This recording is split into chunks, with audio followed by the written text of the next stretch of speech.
Hey there, everybody. I'm supposed to be starting like 10 minutes ago, so I guess I'll just start talking.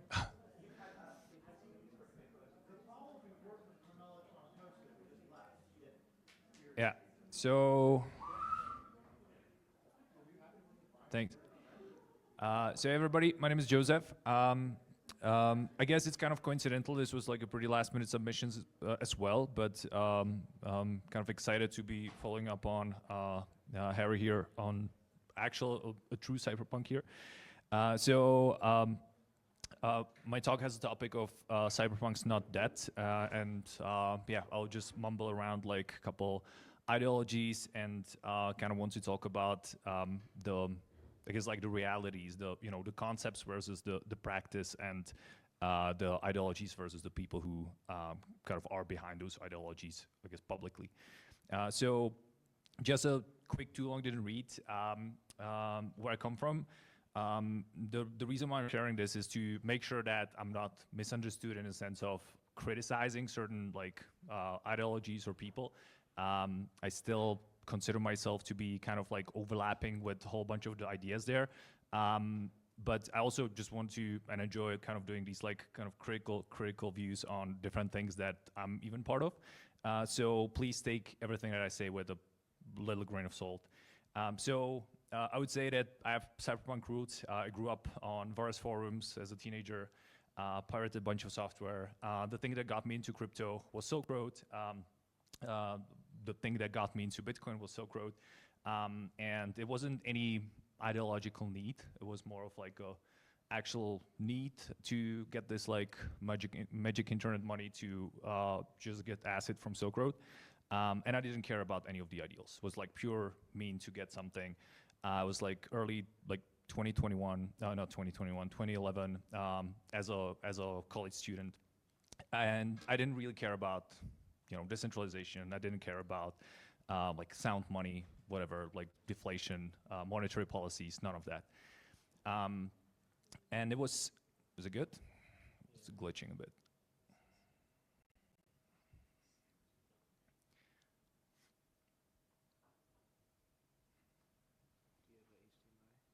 Oh yeah, I have another dongle. Just a second.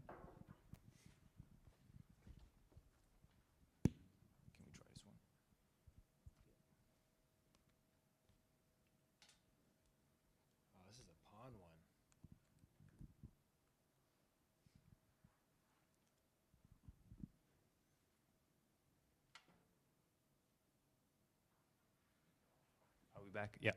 So that was first with Ethereum, where I actually started realizing kind of what's the value in decentralization, what's the power that blockchains have, and especially like the kind of the openness of what you can build on top of Ethereum. Since 2016, I started organizing meetups at a local hub in Prague called Paralelní Polis. That was called Paralelní Polis. It doesn't exist anymore. Apparently, I'm the root cause of its demise, so like feel free to catch me later if you want to talk about that. And I also organized like a couple of hackathons called Hackathons Flying Circuit in like 2017, 2018. I would say those were pretty non-conformist hackathons focused on decentralization, privacy, and urban hacktivism. They were also pretty much linked to the Swiss ecosystem. If you guys remember this group of I would say like hackers and like free thinkers from Trustsquare at the time was like 2016, 2017. There was the Decentralization project. A bunch of the guys from there came actually to Prague for the urban hacktivism part. And we started connecting like both communities. And I would say that was kind of my part. That was part of the journey where I was among the cypherpunks, where I was like among the Bitcoiners, the people that kind of expressed the cypherpunk values, that were like basing their identity based on that social group and ideology. And then increasingly, as I was getting into the Ethereum space, I started to be like pilled with this more optimistic outlook on the future, and I was more inspired by the Solarpunk ideas. So I actually participated, helped organize 3 DevCons, DevCon 4 in Prague, then one in Saka, and lightly the one in Bogota, although I managed to leave the team before it happened. And then I was working with the Ethereum Foundation until 2022. I left to start Upon DAO, and then since 2022, I'm organizing Prague as kind of the Solarpunk theme conference, and Ethereum Zurich, which I guess some of you may have visited, which has really nothing to do with ideology. Like I would say Ethereum Zurich is more of like academic focus slash like people that practice something within crypto. So all in all, the reason why I say this is like, you know, don't take the next slides as like me kind of making fun of any of those ideologies. Like I still take it as I kind of like grew up in one part, moved over to the other part, and I still see like tremendous value in the values that both of them kind of preach. But I also see like some issues within how they are practiced and like what they actually mean in the real life. So within the context, I'll start with punk because like we always talk about cypherpunk and solarpunk, and that punk we never talk about punk. So I'll start with that, and then I'll move over to cypherpunk, solarpunk, and finally talk about like the matches and conflicts within them and also within the space of crypto or cryptocurrencies. So the punk movement, if you will, it's essentially started around like 1970s. It's like a music-oriented kind of like free thinker originated movement. It exercises like non-conformist DIY culture, where the bands kind of wanted to create this like counterculture against the big music labels, against the popular music, and started like publishing their own albums, publishing their own LPs, organizing their own concerts, and so on. So this was kind of the era of like the anti-establishment. There was also kind of a counter movement against the hippies, which were more of the you know, like free love, like collectivism. This was more of like an expression of like individualism and power of doing things your way. And essentially like within the decade, obviously like the punk movement, the punk music, punk rock became very popular. And with popularity, there comes money. With money, there comes like incentives, there comes like business interest, and whole bunch of the bands and kind of the ideals were not really stolen, but maybe rather captured by their own success. So within a decade, you started having these critical voices that were essentially calling punk dead, because it was no longer about the you know, DIY approach. It was no longer about the individualism, but it just became way too commercialized, this type of music, or like the punk label was, or even like the visual expression of, you know, like dressing up like a punk just became a way to sell.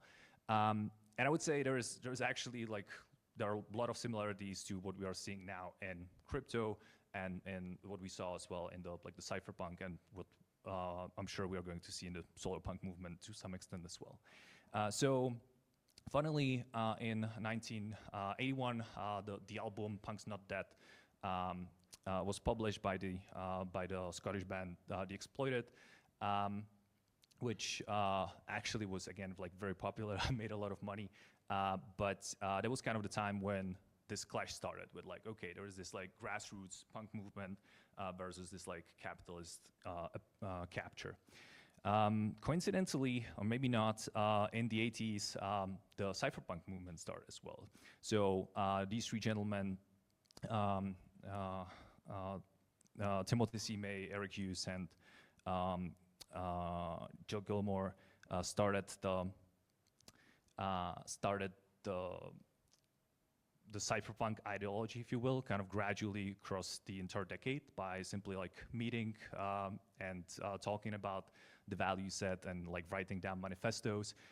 So all in all, roughly, you can say that the entire movement started around the Crypto-Anarchist Manifesto by Timothy C. May, and continued with the Cypherpunk mailing list, and yada, yada, yada. Here we are, and we still kind of quote these guys like in this century. And there was also a lot of influence of the cypherpunk movement on the entire cryptocurrency space, although I would argue that kind of where it ended isn't where really like where it started and where I imagine the early cypherpunks wanted the entire crypto space to move to. Obviously, I guess like you all know that the cypherpunk movement was mostly focused on like privacy, individualism, and autonomy against the system. The government was like very anti-governmental, very like rooted in libertarian ideas, but it also has these like aspects of the old like punk movement, the DIY, the write the code yourself, share it with others, like stay kind of independent. That's all entrenched in those values as well. So how does it link to crypto? There was definitely a strong influence initially, because initially like the cryptocurrency ideas, and here I'll keep using crypto as cryptocurrencies because it's like kind of it's part of the story. Like cryptocurrencies as an industry have overtaken the crypto label. Like it or not, this is what happened. It is how many people use it this day. Initially, there was a strong influence. A lot of the people, like I assume, like knew each other as well in real life. The Bitcoin started to be spread throughout the Cypherpunk mailing list. There was a strong alignment with the autonomy value, kind of your money, like your own keys, your money type of setup. But I would also say that increasingly, especially in I guess like the end of last decade, there started to be a strong detachment from it as well. Because crypto started to be commoditized. Like crypto started to be an asset, not really the mean of like being able to transfer value freely, autonomously, but it just started to be a business.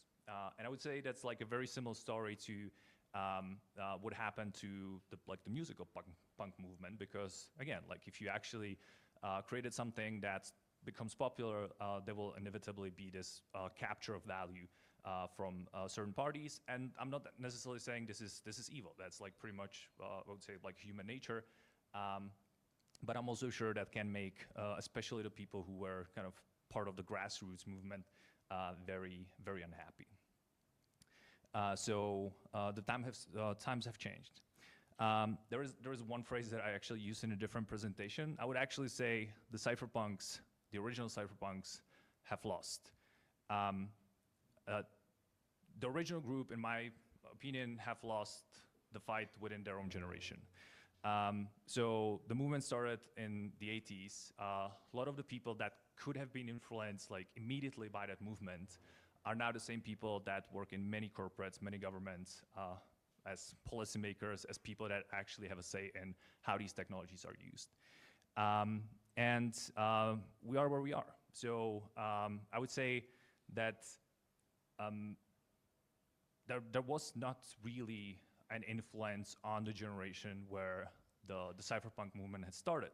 It clearly is influencing a lot of other people in today's generation, and I'm not saying it's gone. I'm not saying like the fight is over, but I would argue that the initial ideas are kind of today like cluttered and overshadowed by a lot of other means of, I guess, where the technology has evolved. And yeah, like all in all, I would say the cypherpunks are actually much more successful in influencing much younger generations than their own. Moving over to Solarpunk. So we are past the 2000s. You know, there's like the fear for the climate. There's a lot of like climate doomerism, and people are looking for new hopes. And around that time, and I actually still think that the Solarpunk movement is somewhat like being formed today. The word started popping up, kind of the combination of, you know, like the sun energy and kind of the clean energy connected to the punk movement in some way. But is it actually like a good fit? Like honestly, like I don't know that. I'm still trying to figure this out. So what Solarpunk expresses is this, or what it seeks is this harmony between tech and nature. That's like this nice ideal, right? That you would actually be able to live in nature just as we do now, but being connected through technology, not actually losing any of the comforts of life, and just like accelerating the ease of life through tech without living in a concrete jungle. So Solarpunk looks for sustainable futures is rooted in kind of this ecological optimism of, well, we can actually, life isn't over. Like we can actually solve the issues, the climate issues with the technology that's available to us or that we will discover eventually. However, I wouldn't say it's actually like using like punk in the name of the movement isn't actually that well fitting because there is a lot more like focus on kind of collectivism than like individual expressivity, and the DIY component of like punk or like the original punks where you would literally just sit down in your garage and like make your own albums and like print your own covers and distribute it yourself. It may be there to some extent. At the same time, from what I'm witnessing within the Solarpunk community, there's definitely a lot more thinkers and like artists than the actual doers. So I would say we are now at the stage of like dream it yourself. Like we can talk about those ideas, but even because some of those ideas are actually very hard to execute on, we are quite far from being able to just say, okay, like we code it ourselves and it will just work and everything will be fine. So I'm kind of waiting for this like pragmatist switch on the entire like Solarpunk setup. How does it link to crypto? And again, like I said, it's from a perspective of organizing ETH Prague with this Solarpunk appeal, where we try to get people from outside of crypto to come to us, to like talk to us, tell us like what they dislike about crypto, about blockchains, like if there are chances for them to actually use it. And I would say there are some matches, but there's definitely more disconnects between the two communities. So the one part which I would say like all of these communities seek is decentralization. There's the idea of open access, of permissionless, of like just letting anybody to use the tools that we create freely. There's definitely high hope on improving the societal coordination through the fact that crypto or like the people in like the blockchain space or DAOs are working on. But that's about it, really. As we try to get a lot of sci-fi writers, a lot of people working on like climate protection over to ETH Prague, we're just kind of learning that they kind of don't want the crypto affiliation. Like they're afraid of the people within the crypto industry because, well, crypto does very like, I guess like you cannot say crypto as a group of people or like as an industry has PR, but we definitely are affiliated with a lot of the like scams, like gambling, a lot of the energy waste, especially connected to proof of work. So there is a huge gap between the people that kind of are sustainability practitioners in many different fields, and the solvers on kind of the blockchain cryptocurrency side.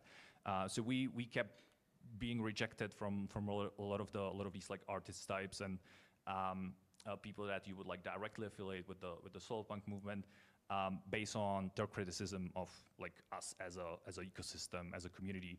And I think obviously there is hope. So we're trying to convince them based on like the fact that they can just come and talk to us. They can actually like we don't ask people to anyhow promote crypto when they come to ETH Prague. We ask them to actually come and tell us what we are doing wrong and what we should be doing better. And it's usually like way how to turn them and how we can get them think about, okay, well maybe like the crypto crowd isn't just like bunch of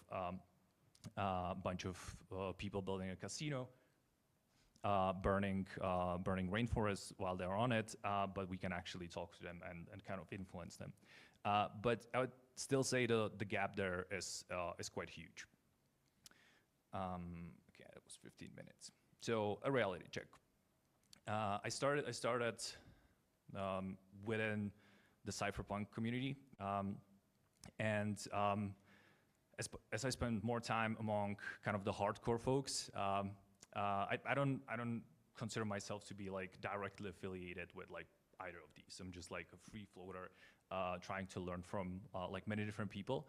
But the one thing that I definitely sense, especially among the, I guess like the early Bitcoiners, and even like people from the early Ethereum crowd that could have been affiliated with like Cypherpunk and like privacy-oriented folks, is increased frustration of the narrative capture. So there is a lot of people that, I guess similarly, like the early punks in the 70s, just dislike the fact that the ideals are not actually winning. What wins are the businesses, are the scams, the meme coins, and like the NFTs,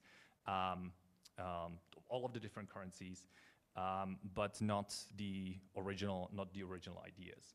And I think like that frustration as well like changes people and just like gets them out of their primary zone of where they came from. So during the journey, I've seen a lot of folks that you would, I guess, like publicly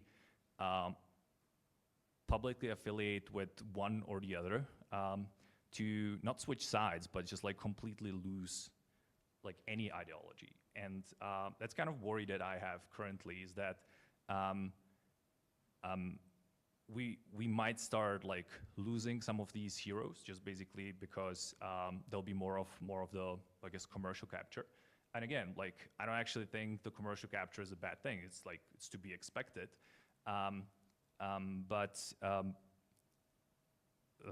Yeah, I just like assume, again, like linking it back to the punks, like that the history just circles around, and we are no longer going to be able to just like come back to the grandfathers and like talk to them and make them proud about the stuff that we've been creating, because the stuff that we'll end up creating will be very different than what they hoped for initially. Yeah, I'm not sure actually where I'm going with this anymore. That's kind of the end of the presentation. But I'll be curious to also learn from you if you know, like, what's your experience with kind of these more radical like centered communities? If you have like any experience with folks that you would say are part of like the core cypherpunk or like the solarpunk movement, if you like consider yourself like either of those, and how strictly do you think that those ideals are actually like followed, and even if they should, or even if or like, do you think like those are just you know, like vague labels that we can keep using just for the simplicity of it, or we should like ditch them altogether and just like actually talk about the solutions?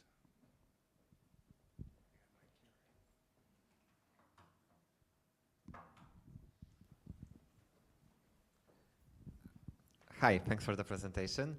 Yeah, so before sharing a feedback, one question. Do you know how the CryptoPunk movement evolved in 70s? Because like, if I understood correctly, the Solarpunk is more recent, right? Like 2000 probably. And the CryptoPunk is in 70s, and not sure if anyone is like having experience from that age. Well, do you mean cypherpunk or just the punk? Because like no, the cypherpunk. Cypherpunk. So I assume like in the 70s is like really just like a bunch of very young folks like maybe talking about these things, but the kind of the considered start of that movement is actually in the 80s. So okay. So yeah. 80s still. I mean, yeah. Not many of us have that experience, I guess. Yeah, I mean the mailing list started when I was born, so not all that much. So the reason I'm asking is that you're right, yes, that, you know, like this distinction between creators and thinkers, but no, isn't it that like in this 80s was also like, you know, thinkers rather than builders at the beginning? That's a super fair point. Yeah, it's very pretty much possible. Yeah, I guess like the web was started in like end of 80s, like beginning of 90s. Yeah, a lot of the basic like cryptographic technologies were actually like also created in the 70s, 80s. So I guess that was maybe like more linked. Yeah, if I think about it, It's also, I guess, it's also like much easier to build piece of software than like build an entire city that's like super futuristic and like everything works there. True. So yeah, maybe it could also be the case that like the Solarpunk ideas are just much bigger bite that's like harder to execute on, and also might be just too early for these big tasks. But I mean, there are these like cases like you could say like I guess Singapore would be one of the places where the technologies are being put to use for ensuring like the buildings are run sustainably. So that's part of like practicing it already today. Then there are cases where people like talk about setting up these futuristic cities, but usually they just go nowhere, or I'm at least like not really aware of projects that are like currently being built. But yeah, it's a fair point. That definitely starts with an idea and then like some sort of execution, and we might just be too early. Yeah, so also like another way how I think about it is that Solarpunk, for me, it seems much wider, right? There is a like big economical aspect about it, social aspect about it, much bigger than like the Cypherpunk.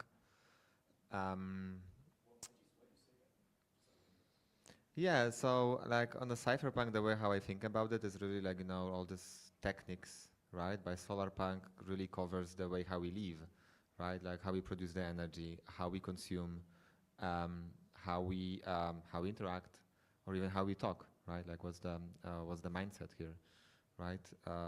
So I think the scope of the Solarpunk is much, much, much bigger and covers more problems, more social aspects, more civilization aspects even, right? That's my impression. So what I'm saying is that, if we agree on that, that the scope is radically or drastically different, then also we need to see that, philosophically, the Solarpunk will cover way more aspects as well. So there will be definitely more thinkers. Yeah, I guess that's fair. Are also like and actually I'm super curious like what actually comes out of like this whole setup, because I've definitely in a very short time I was here, I like definitely seen technologies and I've seen like developers around that I'm sure like can execute on some of the bigger ideas. Yeah, and like if you say like the Solarpunk is about like it's kind of the hope punk, like being hopeful about the future and not being a doomer, then then by definition there is hope.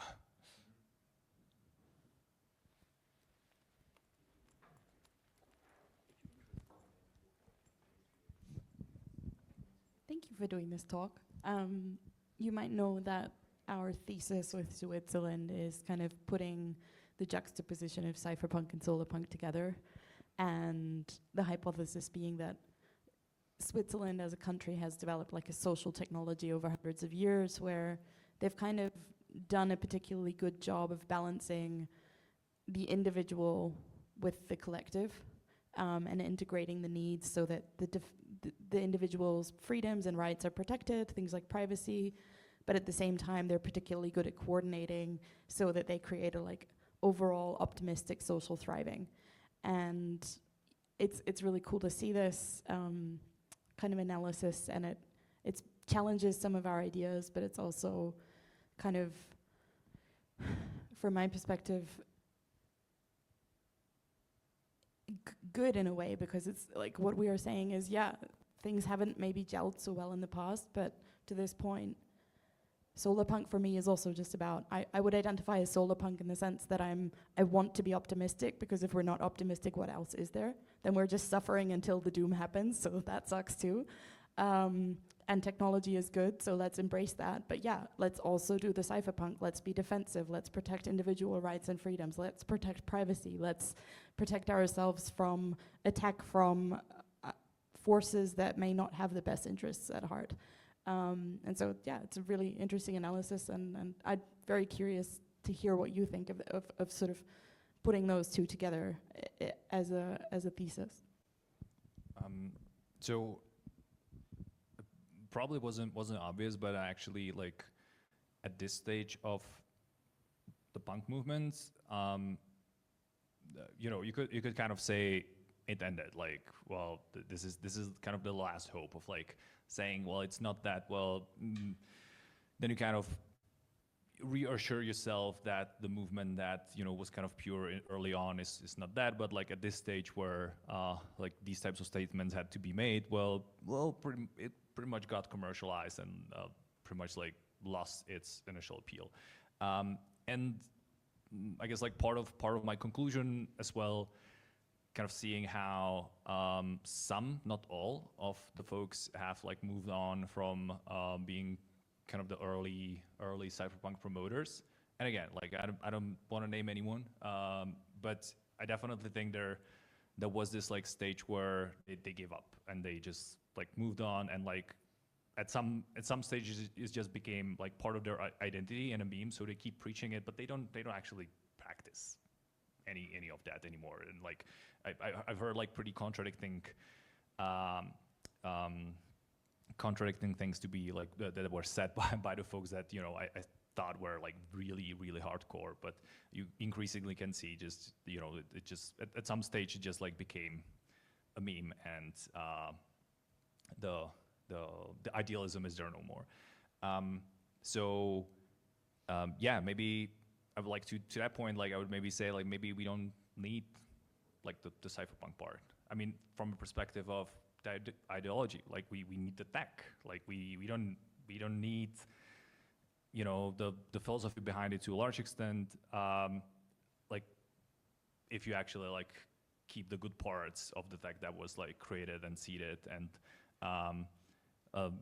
yeah, obviously like you want that to be used for good, but maybe like the good part has also like evolved in some way. Maybe like there's actually like more that you can do with the tech than that was like even previously anticipated that the tech will be used for. Like I don't know, like things like zero knowledge proofs and like the cryptography behind them. That's you know, that's like a whole new space that when I guess like the simple hash functions were developed, and like people started thinking about some sort of like probabilistic proofs and these types of things, like where I think about zero knowledge proofs, like very likely not. And it could be the same case with just like the regular side of crypto and like privacy solutions. So yeah, and I honestly, like I say this with huge uncertainty. Like I don't, you know, like it's the future. Like we can reason about a future, but like I don't really know what will happen. Awesome, thanks.